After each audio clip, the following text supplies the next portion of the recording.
सर्वांना श्री स्वामी समर्थ. घरामध्ये अन्नपूर्णा मातेची मूर्ती असेल तर त्याची अशी पूजा करावी, या दिशेला ठेवावी. त्यामुळे धनधान्याची कमतरता कधीही भासणार नाही. देवघरात अन्नपूर्णा मातेची मूर्ती ठेवल्याने घरामध्ये सुख समृद्धी नांदते. घरातील लोकांना चांगले आरोग्य प्राप्त होते. अन्नपूर्णा मातेच्या आशीर्वादाने घरात अन्नाची धान्याची कमतरता तर भासतच नाही, पण त्याचबरोबर आर्थिक स्थिरता देखील प्राप्त होते. देवघरात पूजेच्या ठिकाणी अन्नपूर्णा मातेची मूर्ती असल्यास देवतांची कृपा नेहमी राहते.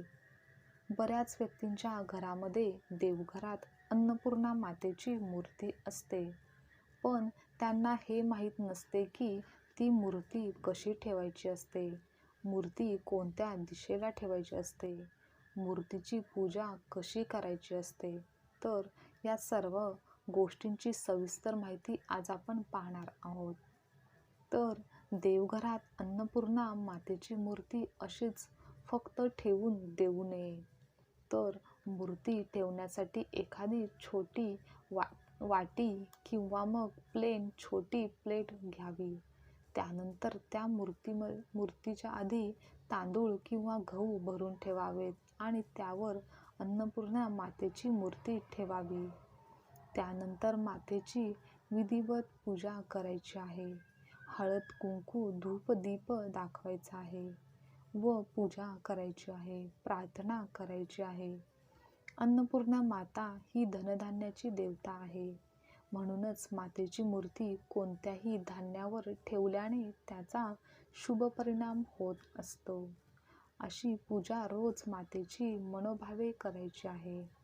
व हे धान्य तुम्ही ठेवणार आहे ते धान्य आठवड्यातून एकदा किंवा दोनदा बदलायचे आहे व त्या जागी नवीन स्वच्छ तांदूळ पुन्हा ठेवायचे आहेत व विधिवत पूजा करायची आहे.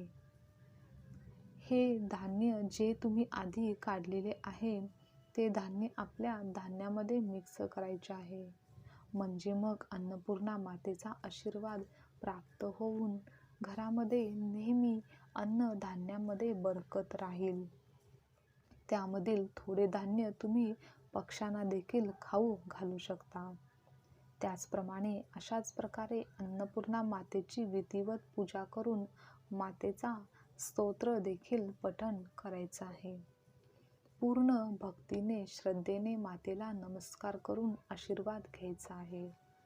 वास्तुशास्त्रानुसार अन्नपूर्णा मातेची मूर्ती घरात ठेवण्याची सर्वात योग्य व शुभ दिशा म्हणजे पूर्व दक्षिण दिशा, म्हणजेच आग्नेय कोपरा होय.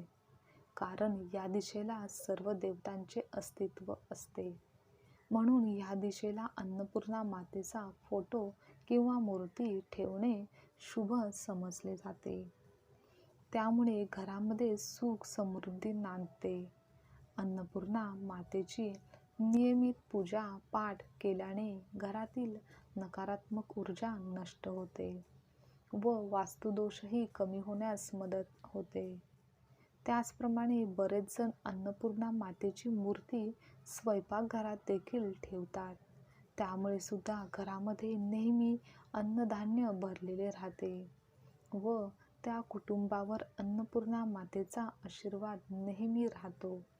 तर तुम्ही सुद्धा अन्नपूर्णा मातेची मूर्ती किंवा फोटो देवघरात किंवा मग स्वयंपाकघरात देखील ठेवू शकता व त्याची विधिवत पूजा देखील करायची आहे. पण स्वयंपाकघरात ठेवताना मात्र त्याची स्वच्छतेची काळजी घ्या. श्री स्वामी समर्थ. आजची माहिती तुम्हाला आवडली असेल तर लाईक करा, शेअर करा, कमेंट करा. अशीच माहिती नेहमी ऐकण्यासाठी चॅनलला सबस्क्राईब नक्की करा. श्री स्वामी समर्थ.